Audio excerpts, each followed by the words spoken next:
नमस्कार शेतकरी बांधवांनो, आम्ही आज आलो नेवासा तालुक्यात लॉन प्लांटेशनची ऑर्डर कंप्लीट करण्यासाठी.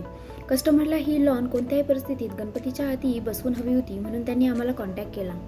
साईटवर पोहोचल्यावर सर्वे करून सगळ्यात आधी लेबरकडून सगळं क्लिनिंग करून घेतलं. रोटावेटरने ही माती सगळी भुसभुशीत करून घेतली. मोजणी करून सगळीकडे गांडूळ खत पसरवून घेतलं आणि लॉनच्या गाद्या पसरवायला सुरुवात केली. ही कोरियन कार्पेट या जातीची लॉन आहे. हिचा मेंटेनन्स खूप कमी असतो. लॉन म्हणजे निसर्गाने घातलेला जणू हिरवा गालिचाच, ज्यावर आपले पावले जड वाटत नाही. तुम्हालाही तुमच्या घरासमोरील अंगण, ऑफिस, स्कूल, कॉलेज, मंगल कार्यालय इत्यादी अशा ठिकाणी गार्डनिंग आणि लँडस्केपिंग करायचं असेल तर साई कुसुम नर्सरीला नक्की कॉन्टॅक्ट करा. तुमच्या जागेला निसर्गाचा स्पर्श देण्यासाठी एक हिरवं लॉन पुरेसा आहे.